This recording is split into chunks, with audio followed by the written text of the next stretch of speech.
하나님 말씀 유다서 1장 1절에서 11절까지 보겠습니다. 유다서 1장 1절에서 11절까지 우리 같이 합독하도록 하겠습니다. 예수 그리스도의 종이요 야고보의 형제인 유다는 부르심을 받은 자 곧 하나님 아버지 안에서 사랑을 얻고 예수 그리스도를 위하여 지키심을 받은 자들에게 편지하노라. 긍휼과 평강과 사랑이 너희에게 더욱 많을지어다. 사랑하는 자들아, 우리가 일반으로 받은 구원에 관하여 내가 너희에게 편지하려는 생각이 간절하던 차에 성도에게 단번해 주신 믿음의 도를 위하여 힘써 싸우라는 편지로 너희를 권하여야 할 필요를 느꼈노니 이는 가만히 들어온 사람 몇이 있음이라. 그들은 예적부터 이 판결을 받기로 미리 기록된 자니 경건하지 아니하며 우리 하나님의 은혜를 도리어 방탕한 것으로 바꾸고 홀로 하나이신 주제 곧 우리 주 예수 그리스도를 부인하는 자니라. 너희가 본래 모든 사실을 알고 있으나 내가 너희로 다시 생각나게 하고자 하노라.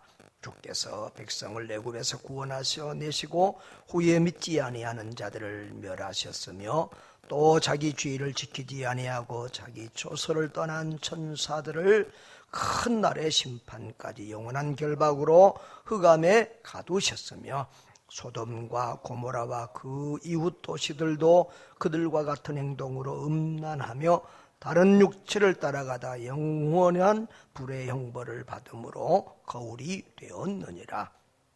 그러한데 꿈꾸는 이 사람들도 그와 같이 육체를 더럽히며 권위를 없인 여기며 영광을 비방하는도다.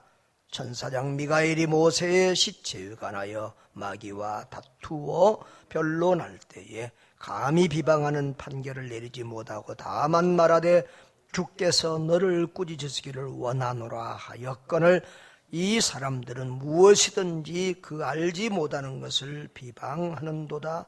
또 그들은 이성 없는 짐승같이 본능으로 아는 그것으로 멸망하느니라. 화 있을진저 이 사람들이여 가인의 길에 행하였으며 삭을 위하여 발람의 어그러진 길로 몰러갔으며 고라의 피역을 따라 멸망받았도다. 아멘. 우리 어제부터 유다서를 보고 있습니다. 제가 거의 비염 알레르기가 있어서 새벽에도 이렇게 에어컨 조금 바람을 맞으면 콧물이 나오기도 하고 그러는데요. 또 안 켜면 너무 덥고 그래서 어제도 보니까 동영상을 듣는데 코를 불고 그래가지고 참 이게 또 동영상 한번 올려놓으니까 안 없어지는데 그래서 어제 것은 지우려고 그럽니다. 그래서 오늘 아침에 약간 우리 서론을 한 번 더 요약하고 오늘 본문의 말씀을 보려고 합니다. 우리 유다서를 야고보서에 이어서 좀 한번 보고 있는데요. 유다서는 이렇게 이단에 대한 강한 질책을 하는 성경입니다. 그래서 우리가 자주 보지 않게 되고 또 한 장밖에 없는 성경이라서 또 우리가 소홀히 여길 때가 있어서 우리 유다서를 한 번 더 보려고 합니다. 특히 야고보서와 이어서 보는 것은 야고보서가 예수 그리스도의 육적인 형제인 야고보에 의해서 기록이 되었다고 했는데 이 유다서도 바로 예수 그리스도의 육적인 동생이요 또 야고보의 형제인 유다에 의해서 기록이 되었기 때문이고 또 편지 오투와 이런 것이 또 이 야고보서와 비슷한 면들이 있습니다. 1절에 보면 예수 그리스도의 종이요 야고보의 형제인 유다는 그랬는데요. 마가복음 6장 3절과 마태복음 13장 55절을 보면 예수님의 형제들의 이름이 기록되어 있는데요.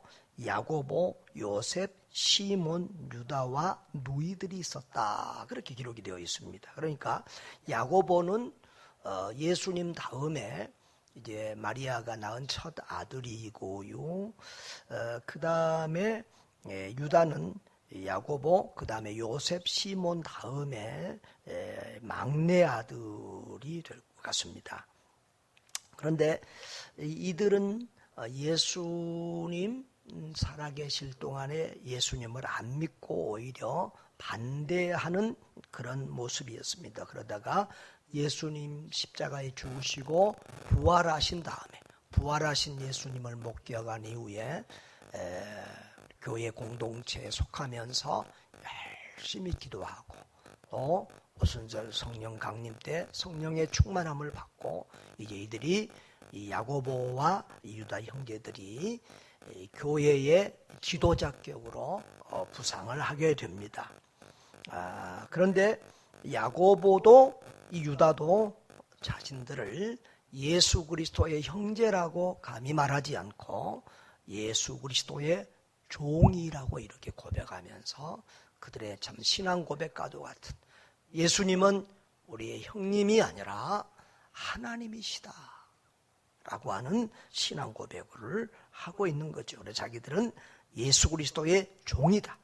그리고 당시 야고보가 예루살렘 교회를 대표하는 아주 유명한 사람이었기 때문에 야고보의 동생 그렇게 말하면 자기를 충분히 알 수 있는 정도 되니까 야고보의 형제라고 이렇게 말하고 있습니다. 그런데 유다는 부르심을 받은 자들은 곧 성도 하나님의 구원을 받은 자들을 말합니다. 곧 하나님 아버지 안에서 사랑을 얻고 예수 그리스도를 위하여 지키심을 받은 그런 자들, 바로 성도들에게 편지하는데 긍휼과 평강과 사랑이 너희에게 더욱 많을지어다 그랬습니다. 이 긍휼을 맨 먼저 이렇게 앞세우고 있는데요.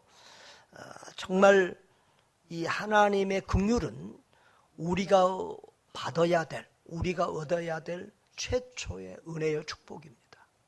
지난 주일 설교에서 강조한 것처럼 우리는 긍휼이 아니면 아무도 구원받을 수 없고 하나님의 은혜를 입을 수 없는 자격 없는 죄인들이기 때문에 정말 하나님의 긍휼이 얼마나 우리에게 필요한지 모릅니다.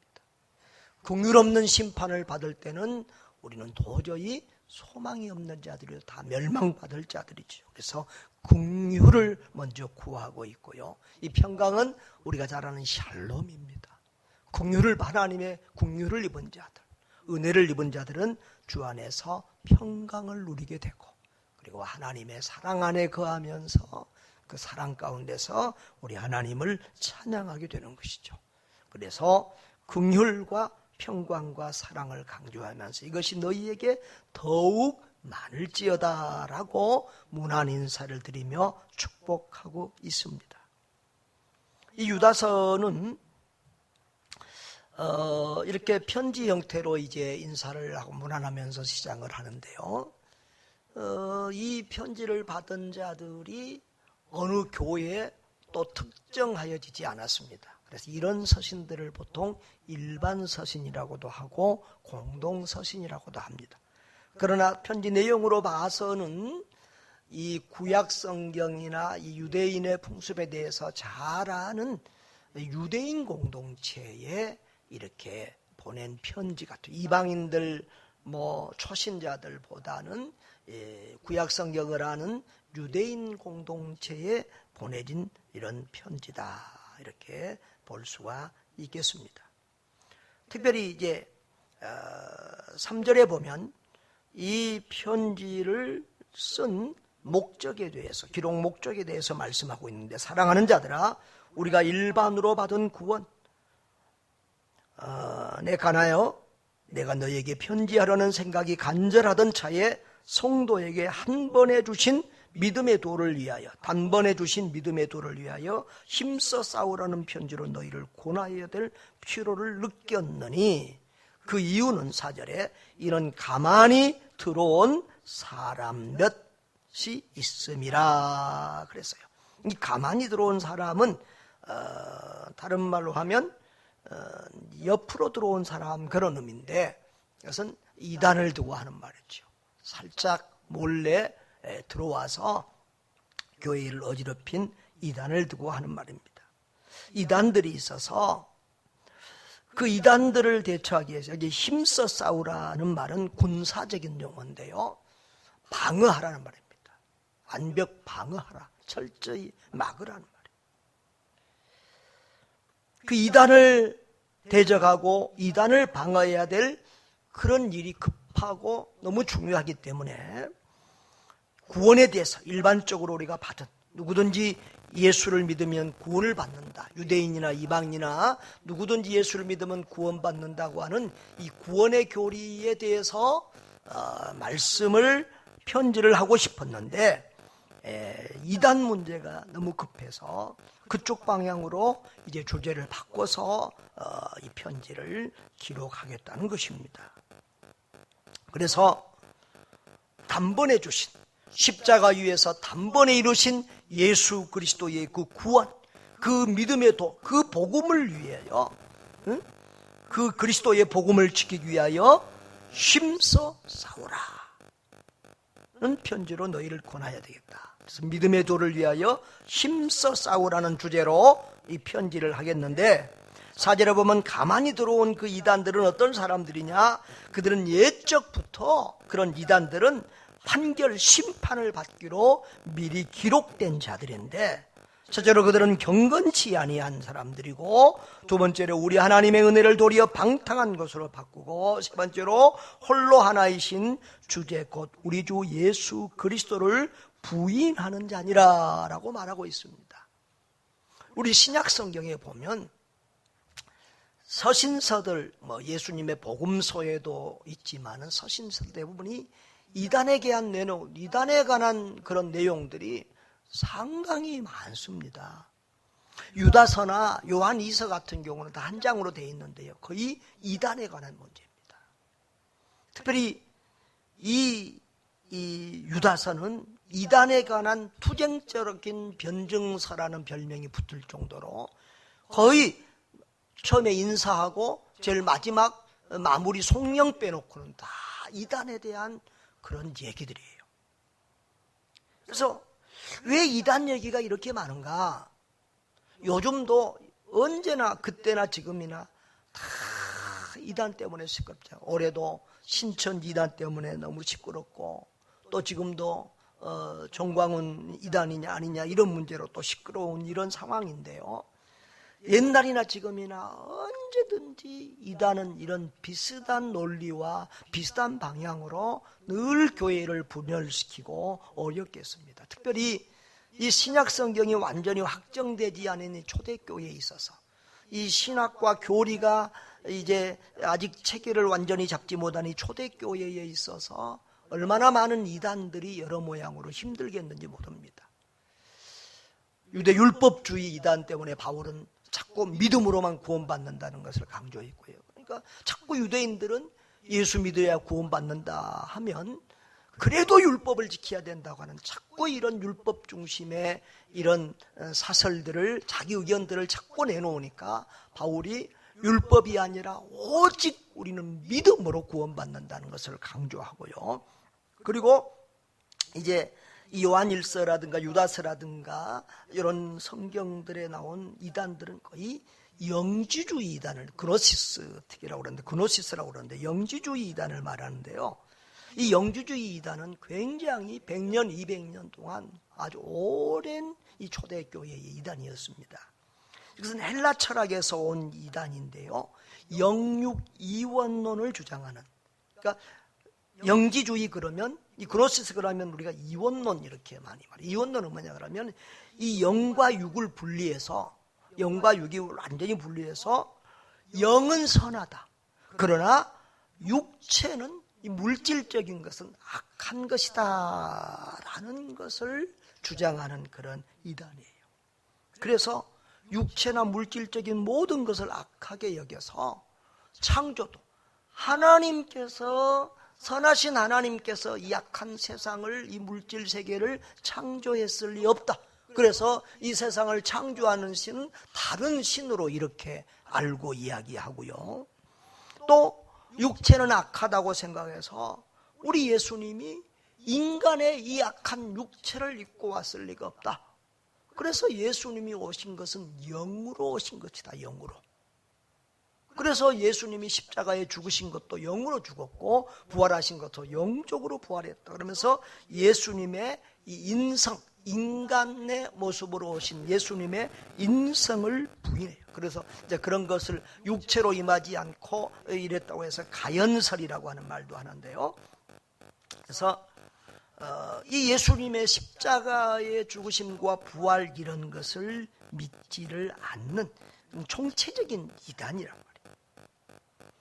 그런데 언제든지 말도 안 되는 이단이지만 옛날이나 지금이나 이단들이 나오면 반드시 추종 세력이 있으니까 따르는 거거든요. 그런데 많이 초대교회들은 그러기에 많이 미혹이 됐어요. 당시 헬라 철학이 굉장한 영향력을 가지고 있었기 때문에 거기에 미혹되는 사람들이 참 많았습니다. 그래서 그들은 이제 이 극과 극은 통한다고 이 육체를 악하게 보니까 먼저 두 가지 현상으로 나타나는데 굉장히 금욕주의, 이 육체를 학대하는, 막 금식하고 육체를 학대하는 그런 금욕주의, 지나친 금욕주의로 나타나고요. 또 반대로 우리 영은 선하고 육체는 악한 거니까 육체는 그냥 죄 듣는 대로 육체는 그냥 죄 듣는 대로 자고 싶은 대로 하라고 놔두라. 육체가 뭐 그런다고 해서 우리 영혼이 구원 못 받는 거 아니니까. 그러면서 이 모든 방탕과 음란과 이런 성적인 범죄와 이런 것들을 다 마음대로 하는 도덕 폐기론자, 도덕과 윤리를 전혀 관계하지 않는 이런 모양으로 나아갔던 것입니다. 그래서 이제 이런 이단들에 대처하기 위해서 이 초대 사도들과 이 교부들은 이제 신앙 고백을 만들기를 시작했어요. 그래서 이제 사도행전 같은 우리가 무엇을 어떻게 바로 믿어야 되는가 해서 이 사도행전, 사도신경이 만들어지기도 합니다. 그래서 우리가 이런 이단들이 와서 그들은 멸망받을 존재들이라는 거예요. 경건하지 아니하고 이 하나님이 우리를 죄 가운데서 구원하셨다고 하는 이 하나님의 복음, 그 은혜를 도리어 방탕하게 우리가 구원받았어요. 우리 영혼은 구원받았어요. 육체는 아무렇게나 살아도 되고 죄 지어도 된다고 하는 이런 방탕한 것으로 바꿔버리고 홀로 하나이신 주제, 곧 우리 주 예수 그리스도를 부인하는 이런 악한 자들이라는 거예요. 그래서 너희가 본래 이런 모든 사실을 알고 있지만 내가 다시 너희로 생각나게 해서 이런 이단에 넘어지지 않도록 경계심을 가지고 깨어있을 수 있도록 다시 말한다는 거예요. 그래서 5절에 주께서 백성을 애굽에서 구원하여 내시고 후에 믿지 아니한 자들을 멸하셨으며, 바로 이 하나님이 출애굽 때에 이스라엘 백성들을 애굽에서는 구원했지만 광야에서 멸망시킨 것처럼 이 이단들은 멸망받게 된다는 거예요. 그리고 6절에 또 자기 죄를 지키지 아니하고 자기 처소를 떠난 천사들을 큰 날의 심판에서 영원한 결박으로 흑암에 가두셨으며 그랬는데, 이것은 이제 정경에는 이렇게 인정을 못 받은 위경 에녹서에 나온 말인데요. 이 천사들이 자기 죄들을 떠나서 이 세상에 내려서 여자들과 성적인 범죄를 했다고 하는 그런 내용에 기인하고 있는데요. 그렇게 천사들이 심판 때까지 결박으로 흑암에 우리 하나님이 그들을 가뒀다라고 하는 내용을 말씀하고, 다시 말하면 천사들처럼 그 하나님의 초소를 떠난 천사들처럼 바로 이단들도 결국은 멸망받게 된다. 그 멸망의 날, 심판의 날을 위하여 두고 있다, 그런 말이에요. 그 다음에 7절에 소돔과 고모라가 음란해서 여기 다른 육체를 따라가다가 영원한 불의 형벌을 받음으로 우리에게 교훈이 됐다. 거울이 됐다. 우리의 교훈이 됐는데 그 소돔과 고모라가 이런 남자와 여자의 보통 일반적인 관계가 아니라 동성애나 또 수관이나 이런 타락된 이런 정상적이 아닌 그런 성적인 범죄를 저지르다가 이 유황불에 탄 것처럼 멸망받은 것처럼 바로 이 이단들도 그렇게 멸망을 받을 사람들이다. 그렇게 말하는 거예요. 그러면서 이제 오늘 8절을 보면 그러한데 꿈꾸는 이 사람들도 그와 같이 육체를 더럽히며 권위를 업신여기며 영광을 비방하는도다. 그랬어요. 이 가만히 들어온 이단들은 어떤 신앙을 가진 거짓 신앙을 가진 사람 꿈에 의해 인도함을 받고 있다. 하나님의 말씀의 인도함을 받아야 되는데 밤낮 꿈 얘기를 하고 이 신비주의적인 얘기를 이단들이 참 신비적인 얘기를 많이 합니다. 죄송합니다만 우리 정광훈 목사에 대해서도 얘기했는데 아직 뭐 이단으로 확정되지는 않았습니다만 그분도 자꾸 자기에게 하나님이 직통계시를 한 것처럼 하나님이 내게 이렇게 했다. 분명하다. 뭐 자기 중심으로 역사가 대한민국이 돌아가고 뭐 하나님이 자기를 통해서 말하신다고 하는 정도로 상당히 이런 신비적인 그런 문제도 그를 이단이라고 하는 그런 빌미 중에 하나가 되는데요. 이단들은 이렇게 신비적인 하나님의 말씀보다도 자기 체험이나 꿈 얘기나 이런 것들을 강조하고 있는 경우가 많습니다. 그 다음에 죄로 자기의 몸을 더럽히고 있고요. 하나님의 권위를 무시하고요. 그리고 영광스러운 천사들을 천사들까지도 무시하고 비방합니다. 그래서 이 신비주의, 이 성적인 문란 이런 것들 또 천사들과 하나님의 권위에 도전하는 이런 것들이 바로 이 영지주의 이단들의 특징 중에 하나였습니다.